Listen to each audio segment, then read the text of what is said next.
Subject decision மும்முனை போட்டின்றது confirm இல்லை, அதில் ஒன்றும் சேஞ்ச் இல்லை. மும்முனை போட்டின்றதுல இன்னும் மாற்றம் இல்லை. இப்போ இவ்வளோ நாள் நமக்கு இருந்த குழப்பம் விஜய் இங்கிட்டு போறா என்ற ஒரு குழப்பம் இருந்தது. ஆனால் எங்கிட்டும் போல நான் தனியாக நிற்கிறேன், நான் ஒரு டீம் என்று விஜய் அவர்கள் தெளிவாக சொல்லிவிட்டார். ஸோ இந்த மும்முனை போட்டி என்ற அடிப்படையில் இதில் நேற்று நிறைய பேர் தொடர்ந்து நீங்கள் சீமானை புறக்கணித்து விட்டீர்கள். 4 முனை போட்டி இந்த சீமானே ஒத்துக்க மாட்டார். இவர்கள்லாம் வெற்றி பெறுவதற்காக போட்டியிருக்கிறார்கள், அவர் பயிற்சி எடுப்பதற்காக போட்டியிருக்கார். அப்போ அவர் எப்படி காலத்தை சேர்த்துக்க முடியும்? இண்டிபெண்டா கூட தான் ஒவ்வொரு தொகுதியும் 50 பேர் போட்டிடுறான், அவனை ஜெயிக்கிறதுக்காக போட்டிடுறான். அதனால் அதை ஒரு முனையாக கருத முடியாது. அது ஒரு பயிற்சி, அது ஒரு பயிற்சி கூடம். நாம் தமிழர் என்பது ஒரு பயிற்சி கூடம். அதனால் அதை ஒரு போட்டியை எடுத்துக்க முடியாது. 8% வாங்கியிருக்காங்க, 8% என்பது 10% அதிகரிக்கலாம், அப்படி இல்லைனா 6% அல்லது 4% குறையலாம். அவ்வளோதான் அவங்களோட ரோல். அதை நாங்கள் எடப்பாடிக்கு கண்டென்டரு, விஜய்க்கு கண்டென்டரு, ஸ்டாலினுக்கு கண்டென்ட்லாம் அவங்களாவே சீரியஸ் எல்லாம் எடுத்துக்கிறதுக்காக அவங்க எடுத்துக்கிறதுக்காக நாமளும் அப்படி சீரியஸ் எல்லாம் பேசிட்டு இருக்கோம். விஜய் இல்லைனா உங்களுக்கு வாக்கு சதவீதம் இன்னும் அதிகமாக அதிகரிக்கலாம். இப்போ விஜய் இருக்கிறதுனால அந்த 8 நீங்கள் ரீட்டைன் பண்ணுறதே கஷ்டம். அதனால் உங்களை சீஃப் மினிஸ்டர் போஸ்ட்டுக்கு கண்டென்ட்லாம் எடுத்துக்க முடியாது. திருப்பி பணம் எடுத்து போக வேண்டியதாங்க. அதனால் அதை சீரியஸ் எடுத்துக்க முடியாது. மும்முனை போட்டி என்பது தெள்ள தெளிவாக வரையறுக்கப்பட்டிருக்கிறது. உங்களுக்கு என்ன, என் வாக்கு குறைஞ்சு நான் தோற்று போகணும் அப்படியா? பின்ன என்ன சரி, தேர்தலில் வாக்கு எண்ணும்போது என் வாக்கு குறையாம இருந்துச்சுன்னா நீங்க என்கிட்ட உனக்கு பிரச்சனை என்ன பிரச்சனை? அது என்ன குறையும் இல்லை, என்ன குடுகுடுப்புக்காரனா நீ ஜோசியக்காரனா? என்னைக்கு என் வாக்கு உயரும்னு எவன் சொல்லியிருக்கான் அந்த நாட்டில்? இருங்க, ஒரு விவாதத்தில் ஒரு ஆய்வறிஞன், ஒரு ஊடகம் சீமான் 1.1 4.5 லட்சம் வாக்கு வாங்கும்போது அவர் 36 லட்சம் வாக்கு வருவார்னு யாராவது சொன்னீங்களா? 17 லட்சம் இருக்கும்போது 30 வரும்னு சொன்னீங்களா? அப்புறம் என்ன காம்படிஷன்? எனக்கு உலகத்திலே எவன் காம்படிஷன் கிடையாது, எனக்கு கிடையாது. என் தத்துவத்துக்கு போட்டியா இனி ஒரு தலைவன் பிறந்து தான் வரணும், புரியுதா? எங்களுக்கு என்னுடைய தத்துவ தமிழர், நிலம், வளம், இனம், அதனுடைய மானம், அதனுடைய எதிர்கால பாதுகாப்பான நல்வாழ்வு. அதானே மலையை வெட்டாத அது பூமி தாயின் மார்புன்னு சொல்ல ஒரு தலைவன் சார். ஆத்து மணல் அல்லாத அது மனித உடலுக்கு தோல் போல ஆற்றுக்கு மணல், அது அல்லாத 6 செத்து போயிருந்த பேசுற இந்தியாவில் ஒரு தலைமையே சார். அப்புறம் என் தத்துவத்துக்கு இதுக்கு தானே எனக்கு ஓட்டு போடுவான். இப்போ நான் இவ்வளோ நேரம் பேசுகிறேன், பூச்சி வண்டுக்கெல்லாம் தண்ணிக்கு எங்கே போகும்னு, அதை இந்த நாட்டில் எந்த தலைமையாவது பேசுதா? அப்புறம் அதை பிரிச்சுக்குருவாரு அப்படின்னு. நாங்கள் என்ன அண்ணன் தம்பி பங்காளி சண்டையில் அதை சொத்தை பிரிக்கிற மாதிரி பிரிச்சுக்கிறீங்க?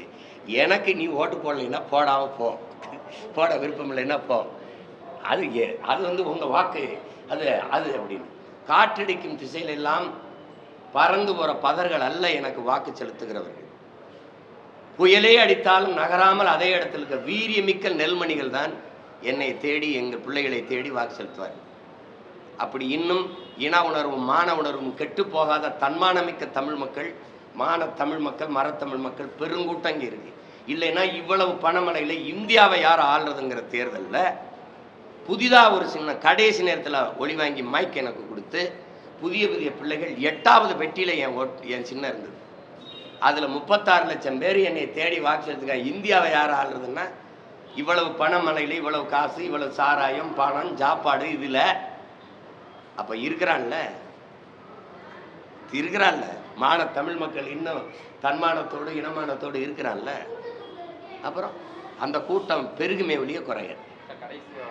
நயினார் நாகேந்திரன் அடிக்கடி என்ன சொல்றாருன்னா, திமுகவை எதிர்த்து எல்லா கட்சிகளும் ஒன்றிணையணும், அதனால எல்லாரும் நம்ம கூட்டணிக்கு வாங்க அப்படின்ற மாதிரி பேசுறாரு. குறிப்பா எல்லாரையும் தான் சொல்றாரு, அது தாவேகா விஜயா இருக்கட்டும். இதேதான் நான் உங்களுக்கு சொல்றேன். இதேதான் திமுகவை எதிர்க்க பாரதிய ஜனதா கட்சியினுடைய மாநில தலைவர் மதிப்புமிக்க எங்கள் மாமா நயினார் நாகேந்திரன் சொல்றாங்க அந்த கருத்தை. அதே தான் திமுகவின் தலைமை சொல்லுது. பாரதிய ஜனதாவை எதிர்க்கணும், அது பாசிச கட்சி, ஆட்சி செய்கிற ஒரு கட்சி, அது மதவாத கட்சி, அதை வீழ்த்துறதுக்கு நாமெல்லாம் ஒன்று சேரணுங்கிறாங்க. இப்போ நான் எந்த பக்கம் சேரலாம்ன்றீங்க? புரியுதா? ஒன்னா நின்று திமுக வீழ்த்துவோங்கிறாங்க. நான் என்ன முடிவு தரேன்? ஒன்னா நின்று வீழ்த்துறேங்கிறேன். எப்படியே புரிஞ்சிருச்சுன்னு நினைக்கிறேன். அவ்வளவுதான். நல்லதே செய்யணும்னு நினைக்கிற சீமான் ஏன் கூட்டணியில் அமைச்சு அதிகாரத்துக்கு நல்லது செய்யக்கூடாது? நீங்க கொள்கை நல்லது செய்யணுங்கிற கொள்கை இருக்கிற கட்சி சொல்லுங்க, போய் சேர்ந்துக்கிறேன். நான் தான் முடியும், நீங்க தானே கேள்வி கேட்குறீங்க. இந்த கட்சி நல்ல கொள்கையை வச்சிருக்கு போங்க அப்படி சொல்லுங்க. நல்லது செய்யணும் அப்படின்னு. நல்லது செய்யணுங்கிற கட்சி சாராங்க கட்சி வைக்குமா? கேட்கறதுக்கு பதில். நல்லது செய்கிற கட்சி மலையை குவாரி ஆக்குமா? கிரஸ்டர் போடுமா? கிரஸ்டர் கல் குவாரி வைக்குமா? ஏங்க மரத்தை வெட்டிட்டீங்கன்னா நான் நட்டு வச்சுட்டு செத்து போகலாம், தண்ணியை உறிஞ்சி வித்தீங்கன்னா தேக்கி வச்சுட்டு செத்து போகலாம். மலையை நீங்க என்ன பண்ணுவீங்க?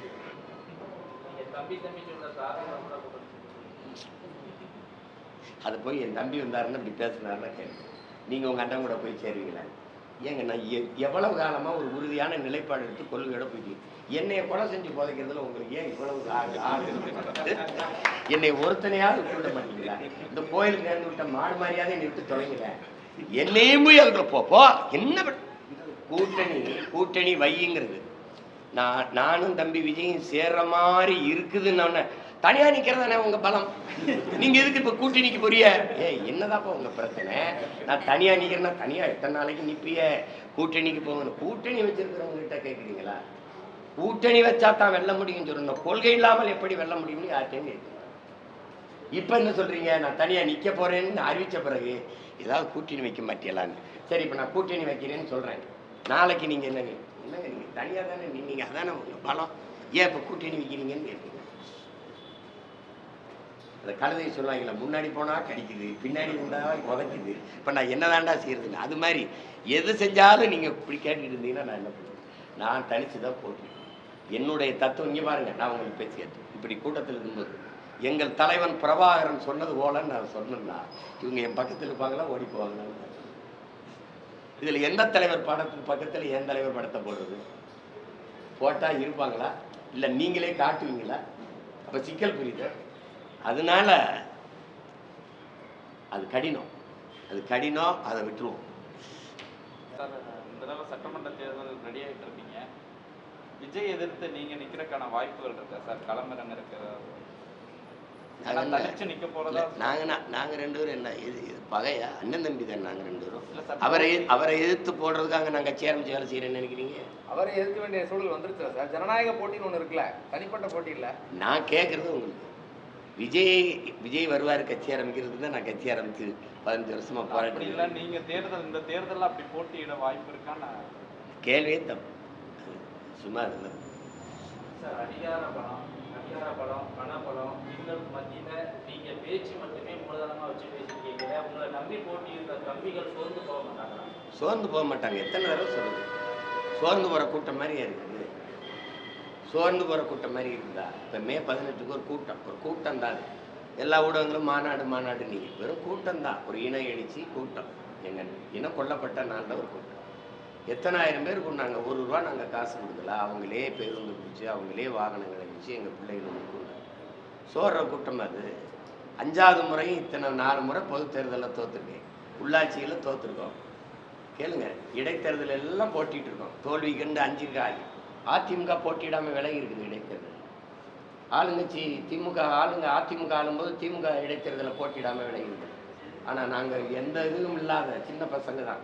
ஏதாவது ஒரு இடைத்தேர்தலை போட்டியிடாமல் விலகி இருக்குமா? பற்றியில போட்டிடுவோம். இம்முறையும் தனித்து உலக அரசியல் வரலாறுலேயே இவ்வளவு தோல்விகளை சந்தித்த பிறகும் மறுபடியும் 5வது முறை துணிந்து ஒரு அரசியல் இயக்கம் போட்டியிடுது அப்படின்னா அது நாம் தமிழர் கட்சியாக மட்டும்தான் இருக்கும். காரணம் என்னன்னு கேளுங்க. எங்களை கேளுங்க. எங்களுக்கு இருக்கிறது சோற்று பசி இல்லை, சுதந்திர பசி. வயிற்று பசி இல்லை, என் இன வரலாற்றின் பசி.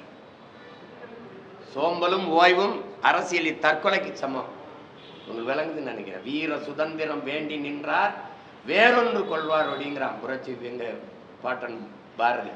அது மாதிரி எங்களுக்கு வேண்டியது இந்த வெறும் தேர்தல் வெற்றின்னு நாங்கள் பார்த்து இந்த களத்துக்கு வரல. புரியுதுன்னு நினைக்கிறேன்.